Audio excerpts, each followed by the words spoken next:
Почитувани гледачи, добро дојдовте во најновото издание на емисијата Интервју на наша ТВ. Следува ексклузивно интервју со магистар Драги Змијанац, основач и директор на првата детска амбасада во светот Мегеши.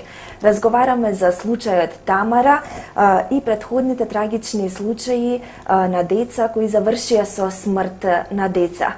Децата се најкршливи по природа, тие се најнемоќни. Проблем е како да се обезбеди нивна заштита.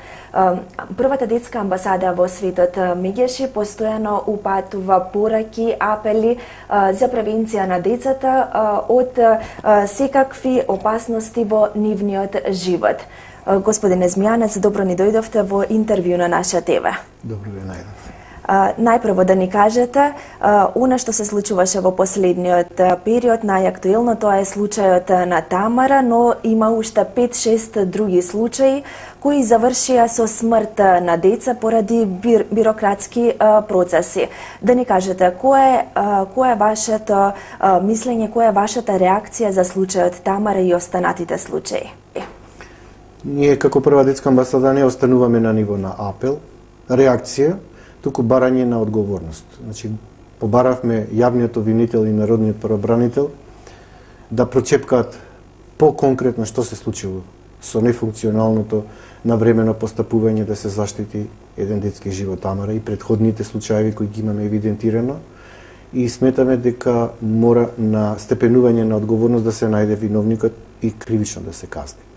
На ниво на морална одговорност секако останува доблест на оние кои директно се препознаваат како одговорни, но без кривична одговорност посочивме дека ќе има и понатаму вакви случаи на згастување на детски живот како што е Тамара. Веднаш после нашата реакција забележав дека обвинителството се активирало и очекуваме разрешница заради правдата и правото и да се задоволи на некој начин тагата која никогаш не може државата да ја надомести на родителот, но да се знае за јавноста и за родителот што точно се случува кога еден ваков случај ставен во итно не е постапено по итно. И она што уште повеќе загрижува, што по смртта на Тамара стигнува решение од Фондот за здравство дека и е одобрена операцијата. Значи, ова сметам дека на некој начин или е намерна грешка, или уште повеќе ги продлабочува и потикнува раните кои ги има родителот и јавноста околу нефункционалноста на системот, околу постапување по најдобар интерес на детето. Освен случајот Тамара, свидоци сме во изминатиот период, исто така и уште 5-6 други животи, детски животи изгасна. Што правите на ова поле, кои се проблемите, потешкотиите и како да се разрешат овие проблеми, какво решение предлагате? Значи, ние работиме на повеќе нива. Покрај тоа што вршиме притисок на државните институции, со поддршка на граѓаните и медиумите, околу почитување на сите меѓународни документи кои гарантираат права на живот, сигурност и безбедност на децата во Република Македонија, која е потписник и на Конвенцијата за правата на детето, факултативните протоколи и другите меѓународни акти. Потикнати од нефункционалноста на системот, ги повикавме сите здруженија на граѓани кои работат со деца, ретки болести, аутизам, епилепсија и други слични случаи, да изнајдеме заеднички начин како понатаму да постапуваме околу мобилизирање на системот да биде максимално посветен и функционален во однос на обезбедување на соодветна здравствена и друга заштита на децата. Се договоривме да работиме на етапи, дали ќе одиме со собирање на петиција, потписи околу незадоволни граѓани кои не успеале да си го решат проблемот, или ќе одиме во разговори со државните институции за да ги потикнеме дека тука сме ние и ги следиме, наблюдуваме и дека бараме од нив отчет и одговорност, или сето тоа ќе го преточиме паралелно во нашиот алтернативен извештај кој го подготвуваме до членовите на Комитетот за правата на детето, и таму очекуваме конкретни препораки кои ќе му бидат доставени, до Република Македонија. Наша задача е и понатаму да вршиме притисок и да го мобилизираме системот, Но повторно ќе кажам, се додека не се најде виновникот за пропустите, вакви случаи ќе се повторуваат. Значи мора државата да свати дека треба да даде отчет, одговорност за она што се случува, затоа што само на тој начин ќе покаже дека е сериозна и дека води грижа за најдобар интерес на децата. Што мислите, каде лежи проблемот во државните институции? Зошто ова се случува? Можам да ви кажам моje лично мислење, значи кога на агендата на сите функционери нема да биде детето на прво место и кога нема да тргнат од позиција дека станува збор за детски живот кој може да биде утре и неговото дете, не можеме да очекуваме на ниво на свест и совест една висока етичка и морална посветеност на луѓето кои сериозно државата им доверила да менаџираат, да раководат, да управуваат со институции кои можат да спасат детски живот. Значи, се додека инфериорно и несоодветно се однесуваме кон судбината на децата, дека тоа дете не е наше и дека е препуштено на судбината, не можеме да очекуваме мобилизација на системот. Секој случај за државните институции и раководните структури мора да биде земен како дете кое е од највисок степен на одговорност. Значи, децата мора да бидат ставени на топ агендата во Република Македонија. Само на тој начин можеме да обезбедиме гаранција дека ќе биде овој систем од полза и во служба на децата. Во последниот период сведоци сме на многу кршење на детските права. Како да се осигура нивната заштита? Каква превенција нудите вие како амбасада меѓаше? Превенција прво треба да биде стручна експертиза на луѓе кои работат, кои раководат, кои управуваат, кои менаџираат. Независно од добрата волја на политичките партии и на структурата на власт кои луѓето ги поставува по нивно убедување, прв критериум треба да биде етичниот момент, стручноста, експертизата, емпатијата и сочувството кон ранливите групи на деца, оние деца кои они треба да ги штитат. Значи, кога ќе обезбедиме една поголема сензибилизација на луѓето кои работат во државните институции и на раководни функции, колку е важно да се постапи на времено, соодветно и превентивно, и дека тоа многу помалку ќе чини државата отколку да ги средува и гасни ситуациите отпосле, е не само на ниво на одговорност и на посветеност, туку и на ниво на систематичност, на ниво на поставување на задачи кои ќе бидат приоритетни за државата, дека децата се не само нашата иднина декларативно, дека децата во суштина ни се број 1 во однос на она за што се залагаме за нивна добробит и благосостојба. После случајот Тамара, остануваат на листата на чекање уште многу деца кои чекаат лекување. Да, ние ги подсетивме сите во нашата реакција, сите деца кои чекаат. Ја морам да ви кажам, веднаш после тој настан и ме побара од Македонското радио да се пофала дека фондот веќе одобрил 2 операции. Не сакав да се надоврзам на случајот Тамара со успешноста на фондот за здравство, затоа што не оди едно со друго. Значи, кај нас најчесто се мобилизираат институциите откако ќе настане нешто најстрашно, смрт, стилување, убиство. Не треба да дозволиме да се изгуби детски живот за некој да се активира и мобилизира. Тоа треба да биде системски пристап, еден долгорочен пристап, каде што оние луѓе кои ги поставуваат не само на ниво на експертиза и знаење, туку треба да биде на ниво на личен интегритет и одговорност поставени. И доколку се забележи несоодветно постапување по најдобар интерес на децата, доблесно е од министерот за здравство или образование или независно кој да побара одговорност од луѓето кои ги менаџираат овие институции каде што директно одлучуваат за судбината и животот на децата. Веќе подолг период во континуитет забележуваме на митинзи, на разни партиски собирања, како и децата се политизираат, да речам, се вклучуваат во тие митинзи, мафтаат со знамиња, без тоа никој да побара одговорност од политичките партии. Што превземате вие во вакви случаи? Прво се згрозувам од секој кој ќе посегне да партизира и политички поентира по основ на некаква судбина на дете. Не само за случајот Тамара, туку и генерално. Второ, да, има партиска злоупотреба на деца за политички цели, односно политичка злоупотреба на деца за партиски цели и ние многу често реагираме. Она што не ни дава гаранција дека нема санкции за овие активности. Ние ги потикнуваме политичките партии на надпревар околу тоа кој во нивните платформи повеќе ќе води грижа за заштита на децата и нивните права, но никако да им бидат фолклор и декор во нивните партиски собирања, затоа што не само директно што е тоа индоктринација за каузата која они ја заговарат, туку се доведува во опасност и безбедност и животот на децата, затоа што знаеме дека многу често тие митинзи може да се претворат и во насилство. Сведоци сме во последниот период, не е табу тема, се повеќе расте бројот на деца кои земаат дроги, исто така се повеќе деца дишат лепак пред очите на јавноста. Има ли доволно центри во Македонија за зависници, како да им се помогне на овие деца, какво решение вие нудите? Сиромаштијата и неписменоста иде рака под рака со можната злоупотреба и затолкување на децата во погрешна насока. Секако тука има одговор на овој проблем е ако децата навремено се вклучат во градинка и во основно училиште.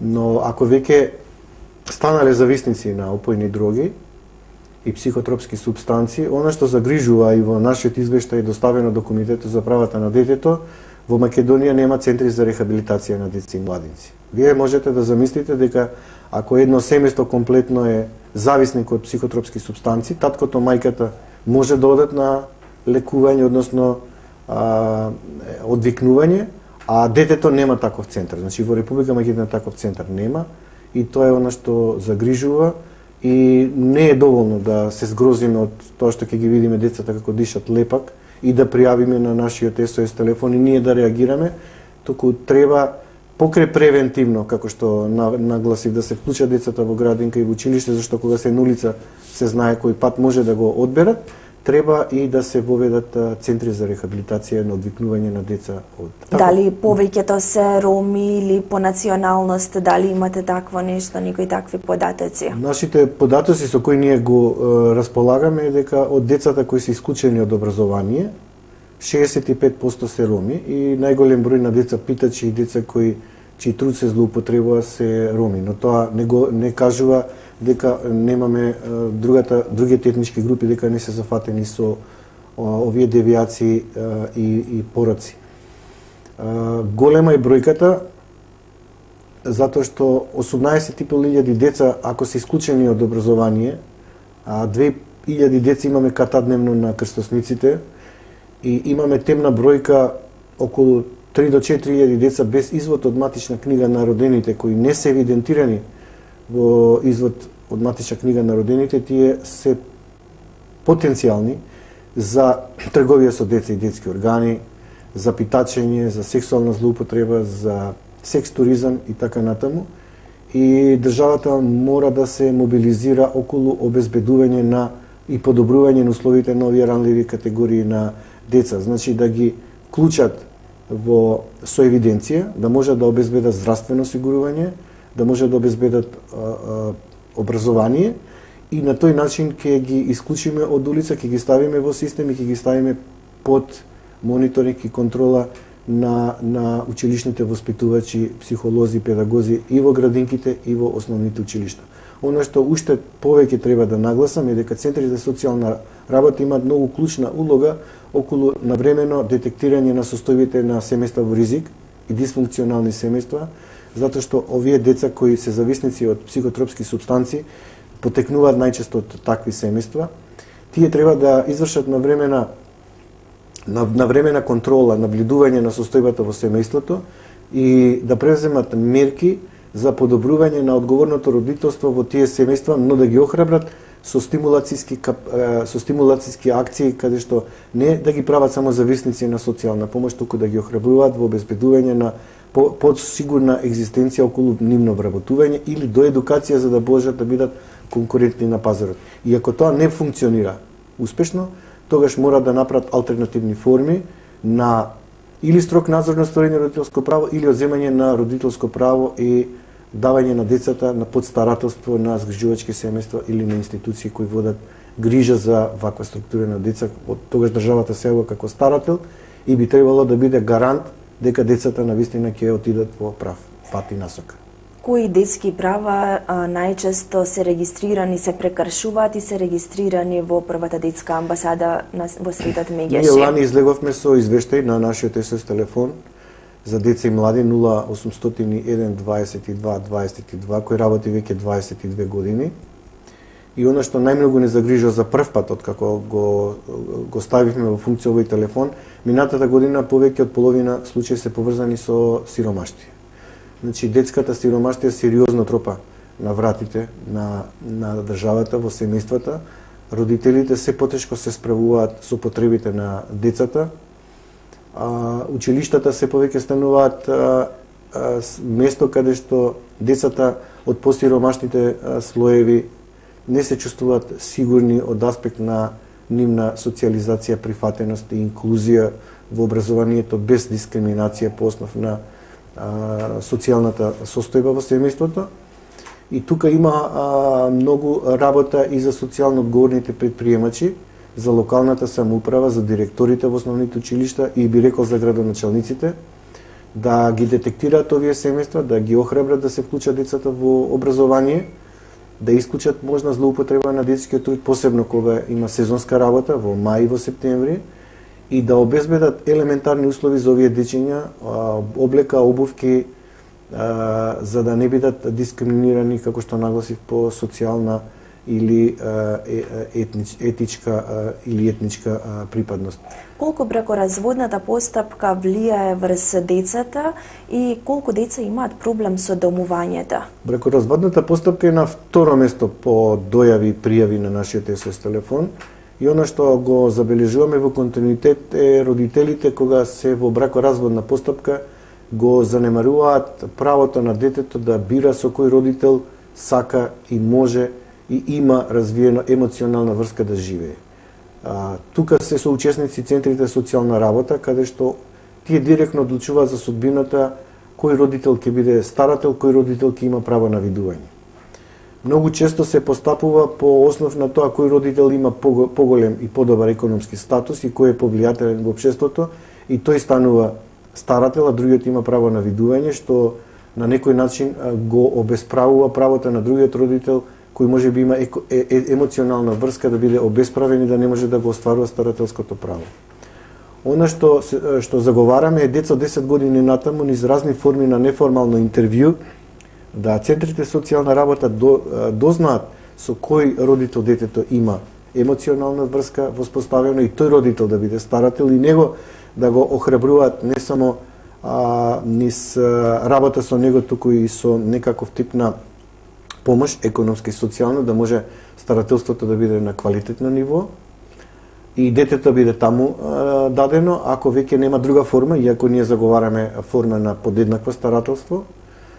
И втората ситуација е деца од 6 до 10 години имаат доволно емоционална зрелост да исто така низ форма на интервју Центарот за социјална работа утврди со кој родител детето има подобра емоционална врска за да биде евентуално таму доделено старателството и правото на згрижување и воспитување страна на тој родител. И не ни кажавте за домувањето, колку деца имаат проблем со домувањето во Македонија? Збориме за затворени институции како што се 11 октомври, Ранка Милановиќ 25 мај. Така. Има форми, тоа се згрижувачки форми на деца кои 11 октомври е институција каде што се згрижуваат деца без родители и родителска грижа. СОС детско село е форма исто така на згрижување со СОС детски мајки.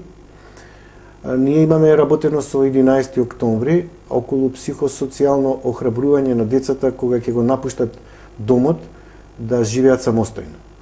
Оно што забележуваме во оваа институција е недоволното квалификувано образование кај децата и тие по напуштање на институциите, независно колку државата им е гарант околу нивно вработување, не се конкурентни на пазарот. Со нив водевме обука околу тоа како да се сами представуваат пред работодавачите, како да постапуваат на интервју, како да си направат CV.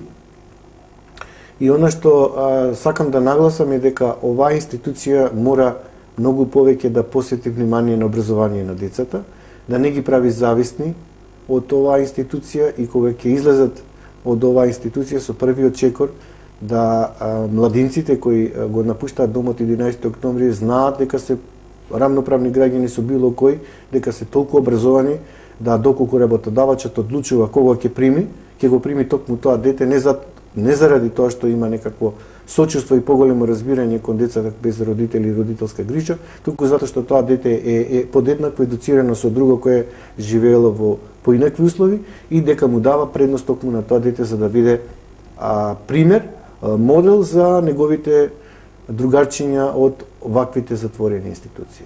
Колку деца во Република Македонија се жртви на семејното насилство, но и на сексуална злоупотреба, да ни кажете, од некој близок или од некој познаник, и дали децата се охрабруваат ваквите сексуални злоупотреби да ги пријавуваат? Ние кога излегувавме дека во светот се говори за секое пето момче и секое трето девојче дека во животот барем еднаш било сексуално вознемирувано, силувано или злоставувано, граѓаните се вознемираа и не можеа да веруваат дека е тоа возможно.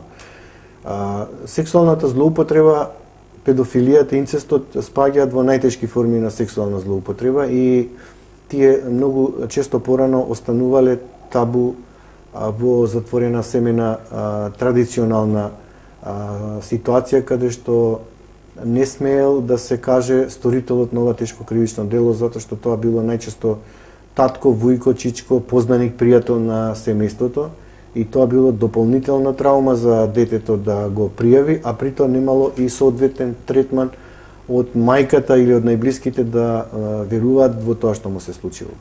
Колку децата се помали, толку потешко е детето да лаже и измислува за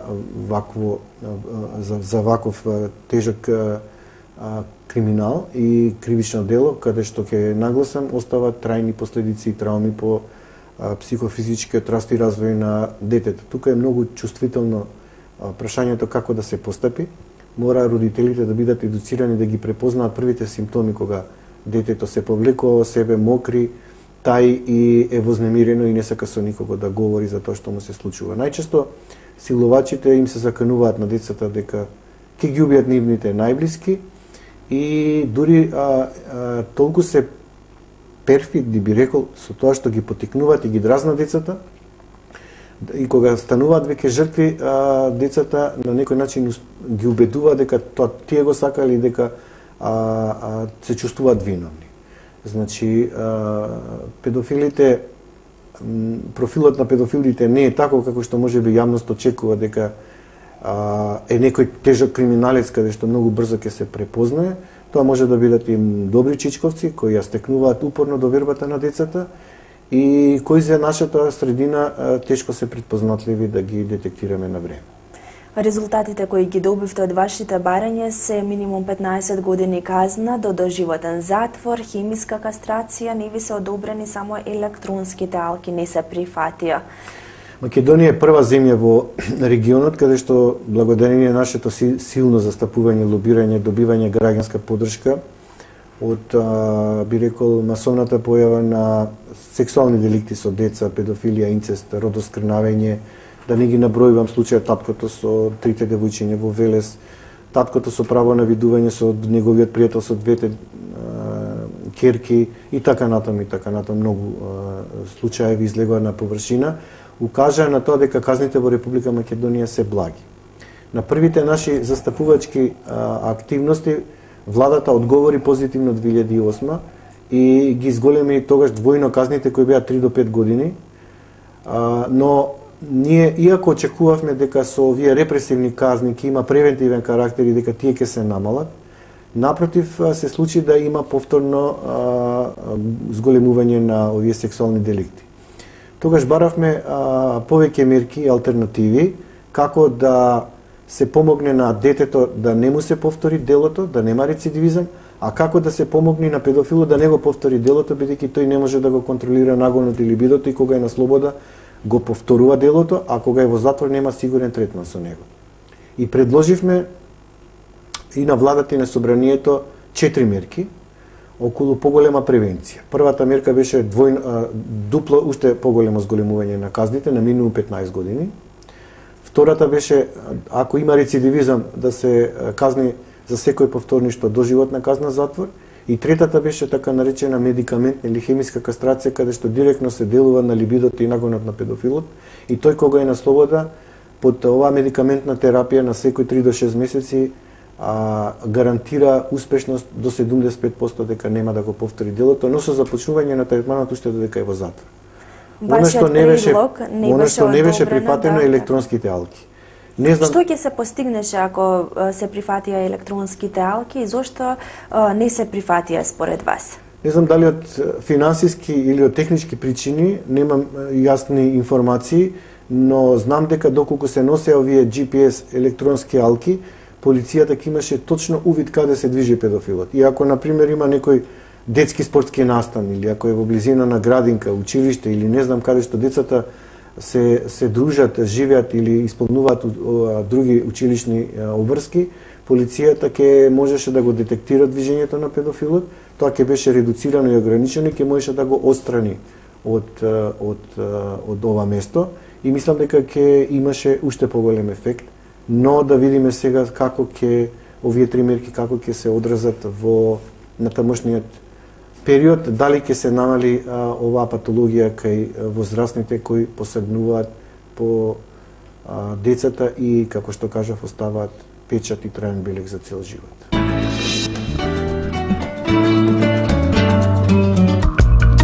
И колку деца од нив пријавиле насилство? И за каков вид на насилство најчесто пријавуваат? До сега имаме за овие 22 години 20.000 дојави пријави. Првите години беа поврзани со осаменост, отуѓеност и агресија. И како резултат на тоа, ако се сеќавате, одевме пред неколку години со кампањата дали денес го гушнате вашето дете, дали му кажавте колку го сакате и дали разговарате.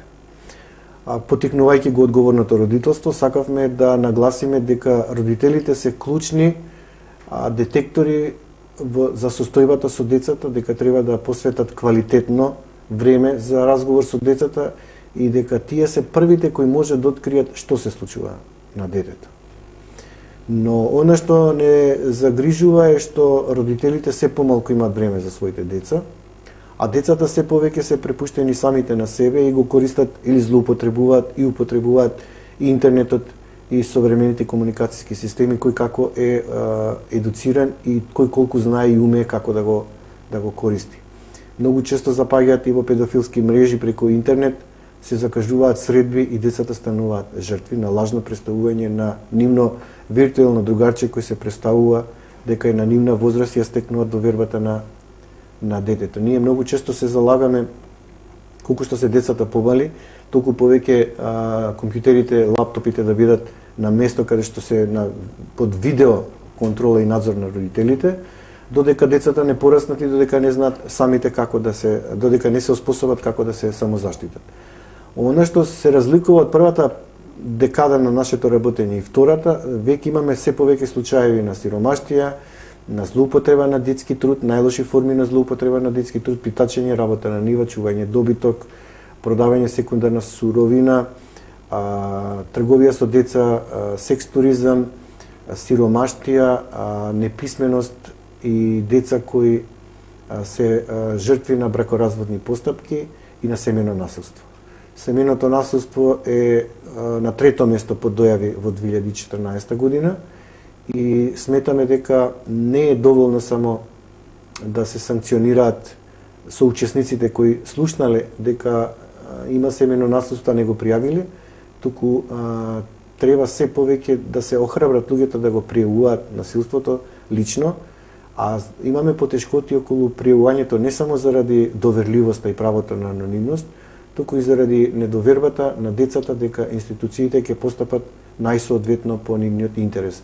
Значи, за жал кај нас повеќе се јавуваат возрастни кои пријавуваат кога децата се жртви или сведоци на жртви, отколку децата. Генерално, од истражувањето што го правевме со Брима, во 2009 утврдивме дека прво децата 75% и покри 22 години од ратификување на конвенцијата, 75% од нив не си ги знаат елементарните права. Второ, немаат доволна доверба во институциите дека ќе постапат во по најдобар интерес на детето. И трето, што забележуваме, дека постапките траат долго кога децата се жртви, затоа што ние инсистираме кога детето е жртва, осумничениот, кој не мора да биде и осуден, да биде навремено приведен и ставен во притвор, овие постапки брзо да се процесираат, се со цел потенцијалниот виновник, злосторник, да биде навремено осуден, да не биде на слобода, за да не врши притисок на детето за да ја смени изјавата. Кои се телефонските броеви на кои можат децата жртви на семејно насилство, на оние што сакаат да пријават, каде да се обратат, на кои телефонски броеви, дали се достапни, дали каде може да ги видат тие броеви децата? Во неколку печатени електронски медиуми излегувал нашиот број 0800 1 22 22, кој е бесплатен и кој за жал се уште функционира само од фиксен оператор, го поддржува T-Home. Во преговори сме со T-Home да го хармонизираме овој број со европскиот број 116000 и 116111. Тоа се два броја, едниот е детскиот телефон, вториот е за киднапирани и грабнати деца. Сакаме да ни биде T-Home поддржувач на овие броеви, а потоа ќе разговараме со другите оператори за да ги покријат тие трошоците. Значи, една од препораките на Комитетот за правата на детето во Женева при Обединетите нации беше дека го препознаваат нашиот SOS телефон како релевантен индикатор на податоци за состојбата со правата на децата и даваат препораки до Република Македонија овој број да се хармонизира со европскиот број и при тоа да биде финансиски поддржан. Освен T-Home кој минатата година финансиски не поддржа за 4 месеци, ние овој број го поддржуваме со економски активности, со продажба на новогодишни честитки кои граѓаните и бизнис фирмите не поддржуваат секоја година и од собирани средства од касички кои исто така граѓаните не препознаваат. Ние не можеме овој телефон да го ставиме како телефон од јавен интерес и да биде финансиран од буџетот на Република Македонија. Сум остварил контакти и со претходниот министер за труд и социјална политика господинот Спиро и со сегашниот Диме Спасов и двајцата се заветија дека ќе помогнат. Ви напоменав само T-Home минатата година ни помогна со неколку месеци и се уште трагаме кон вистинско решение. Членки сме на Child Help International, бидејќи јас кога бев минатата година на 7-та конференција на сите SOS телефони во Лондон, кога отидовме во Child Help Line British, видовме дека овој телефон уште од 1998 година е финансиран од British Telecom и мислам дека е коректно после 22 години Македонскиот Телеком да го стави под целосна финанска покритие на овој телефон за да не зависи од добрата волја на домашни и странски фондови. Како Мегеши ги решава проблемите на децата и да ни кажете каква заштита им нуди првата детска амбасада во светот Мегеши на децата? Имаме мултисекторско ниво на делување. Прво сме под доверба број 1 5 години во истражувањето спроведено од Институтот за социолошко-политички правни истражувања нарачан од Македонскиот центар за меѓународна соработка, каде што најголема доверба има првата детска амбасада во светот Мегеши. Имаме одлична соработка со медиумите.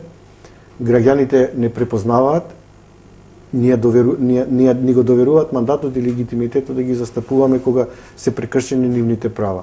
Оно што нас ни е задача е покрај нашите реакции и покрај барање на одговорност и покрај забелешки во нашиот алтернативен извештај или извештај во сенка, ние вршиме мониторинг како се спроведуваат меѓународните документи кои Република Македонија ги има ратификувано во пракса, колку се ефикасни, ефективни и постојано вршиме притисок на државните институции бидејќи имаме и бесплатна правна помош. Кога граѓаните нас ни се обраќаат, ние доставуваме дописи до нив, дали до јавно обвинителство, дали до народен правобранител, дали до министерството, дали до училишните директори и бараме од нив одговор. Најчесто ни одговараат на време, но она што морам да ви го кажам, доколку ние не се ставиме во поактивна улога, верувајте дека ќе има уште поголеми прекршувања на правата на децата во Република Македонија, затоа што мое лично искуство е дека само со притисок на граѓанскиот сектор, со поддршка на медиумите и меѓународниот фактор, државата и државните институции се мобилизираат. И јас имам проблем со тоа, значи не сакам да ги користам тие механизми, иако наскоро ќе се ратификува и третиот факултативен протокол каде што државата, граѓаните, односно децата, доколку не се задоволни од одредена судска постапка, ќе може да се жалат директно до Комитетот за правата на детето. Сметам дека ако има суди, јавни обвинители, учители, директори, било која структура, сензибилизирани за правата на децата, едуцирани, дека ќе имаме поголема ефикасност и ефективност во работата на овие институции и во поголема грижа и заштита на децата. Од кога постои првата детска амбасада меѓаши?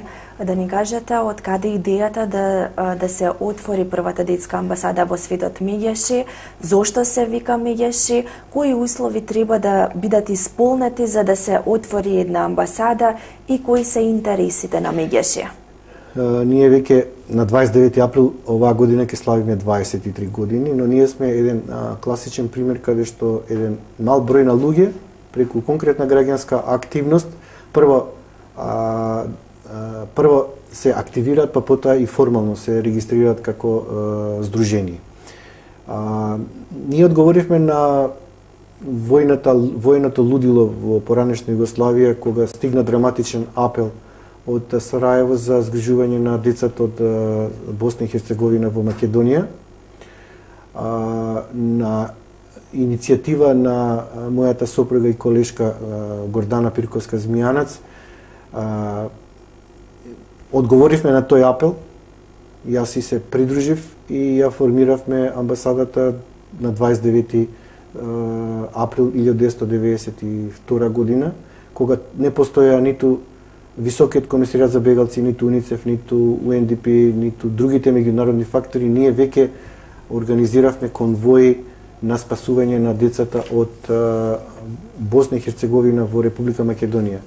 Првиот авион стигна од Палер, Македонија, потоа почнаа да се отвараат конвоите со автобуси, со железница и почнавме да водиме грижа за бегалците во Република Македонија. Потоа воспоставивме силен контакт со другите земји, сакавме да растовариме Македонија, бидејќи во еден момент стигна околу 60.000 бегалци. Така да организиравме дестинации во Данска, во Шпанија, во Турција, во многу западноевропски земји, каде што им најдовме за солниште на бегалците погодени од војната. Зашто се вика меѓаши? Ова е светска идеја и творецот на идејата е Душко Томич. Основачи на ова прекрасна и благородна идеја во Република Македонија се Гордана и Драги Змијанац, и ние двајцата со помош на многу добри луѓе во тоа време, како што е Коле Ангеловски, Драган Мијалковски, Есма Реджепова, и да не ги набројувам другите, решивме да одговориме на една граѓанска солидарност и да им помогнеме на бегалците. И така всушност почнавме. Веднаш после тоа се насочивме кон решавање на проблеми со децата во Република Македонија. 1993 година го отворивме СОС телефона за деца и млади, па потоа детските работилници, па Центар за деца алергични на глутен и многу проекти. У меѓувреме ја ширевме мрежата. Членки сме на многу меѓународни домашни организации, како што е СОС линиите во Холандија, Федерацијата за деца на улица, Глобалниот марш против злоупотреба на детскиот труд и многу други. На тој начин, преку таа мрежа, го зајакнавме нашето влијание во светот и помогнавме оваа светска идеја да си го најде своето место на секаде околу светот, таму каде што имаме своји поборници. А поборниците ги стекнуваме преку нашиот дипломатски кор. Имаме дипломатски кор, носители на наш дипломатски пасош со признание да не застапуваат во државите каде што работат, и на тој начин ја шириме оваа благородна и светска идеја. Со кои државни органи, тела, институции соработувате и каква е меѓународната соработка? Најмногу соработуваме со Министерство за труд и социјална политика и образование и правда. Морам да кажам дека членуваме во неколку комисии кои се создадени во овие министерства за занемарени деца, за протоколи по основ на постапување со децата жртви на семејно насилство. Членуваме во Комисијата за правата на детето при владата на Република Македонија со право на глас, каде што упорно инсистираме препораките доставени од комитетот да се почитуваат, да се направи отчет околу тоа што е сработено и каде што имаме директно влијание во креирање на политики поврзани со поголема заштита на децата во Република Македонија. И од тој аспект сме задоволни. Оно што лично нам ни причинува потешкотија е што се уште буџетите поврзани со деца и за децата не се доволни и не се доволно транспарентни и што сметаме дека после 23 години првата детска амбасада во Светот Мегеши заслужува поголема финансиска одржливост од домашни извори. Нашето портфолио говори дека во наредниот период мора да се насочуваме кон домашни извори затоа што нашите услуги се бесплатни и сметаме дека не е доволно да бидеме финансиски поддржани само од граѓаните и социјално одговорните бизнес компании, туку треба да бидеме и буџетски поддржани, ако ништо друго барем нашиот SOS телефон кој има јавен интерес и јавен карактер. Зошто децата што се жртви на семејно насилство не смеат да бидат интервјуирани повеќе од 2 пати? Ние уште 2008 година отидовме со една книга «Одам на суд», каде што точно проговоривме колку е травматично сведочењето на децата во овие институции. Имало случај кога судијата на инсистирање на одбраната дозволувала директно соочување на детето жртва со злосторникот, а тоа можел да биде и татко, вујко, чичко, најблизок. И рековме дека не сме да се дозволи судијата на главен претрес да го соочи детето со злосторникот. Туку тоа има други форми, така наречени скрин соби, опремени, прилагодени за детската возраст, со видеокамери, каде што зад другата страна на огледалото ќе стојат луѓе кои ќе го наблюдуваат и следат процесот и преку тоа интервју со цртежи, со кукли и други форми, детето точно ќе каже што му се случило. И судијата ќе ги земе предвид тие видеозаписи и постав на тие видеозаписи ќе одлучи и ќе суди дали осумничениот е виновен или не и за тоа соодветно и навремено ќе го касни. Колку јавувања имате за семејно насилство? Каква е состојбата во Република Македонија последниве години?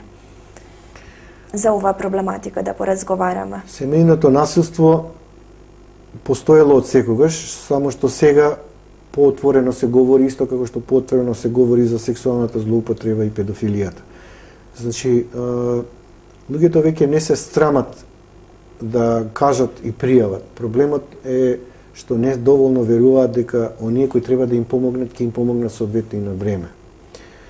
Значи, веќе е издигната свест и совест кај луѓето дека секое премолчување на семејно насилство значи соучесништво и дека на тој начин не му помагаме ниту на детето жртва, ниту на сведокот, туку напротив го репродуцираме насилството до онаа форма додека нам не ни се случи. А нам нема да ни се случи само ако навремено реагираме и го пријавиме.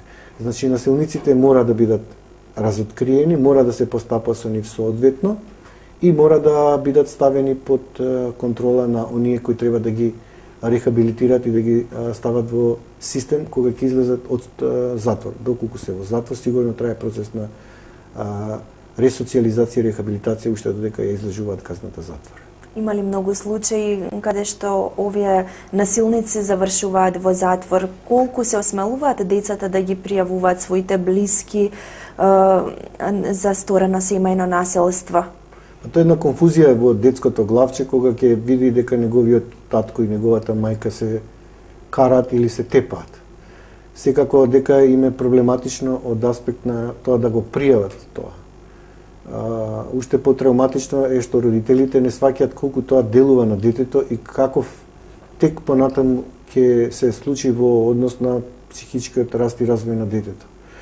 И јас ќе кажам дека за да не ескалира состојбата до физичка пресметка со видливи траги по едниот или другиот партнер, многу е битно да на време се реагира од аспект на превенција. Значи, центрите социјална работа или училишните психолози и педагози, доколку забележат некакво несоодветно однесување или некакво повлеченост кај децата, треба навремено да пријават за да може ова семејство кое е во ризик или во дисфункционална состојба да го стават на некој начин под советување од страна на Центарот социјална работа или како што кажав, ако не се стави во ред семејството, за да не трпи детето, може да се одземе и родителското право на неодговорни родители кои очигледно не водат доволно сметка за... Господине Змијанац, ви благодарам за овој разговор, за ова издвоено интервју во наша ТВ. И ја ви благодарам што бев ваш гостин и се надевам дека на вашите гледачи ова интервју ќе им биде од полза и ќе се охрабрат доколку се случи било какво прекршување на детското право да се јават на нашите SOS телефони. Ви благодарам уште еднаш. Почитувани гледачи, овде е крајот на денешното интервју. Ви благодарам за вниманието со кое не следавте, ве оставам во добро здравје и следите на повторно со нова тема. Имајте пријатен ден.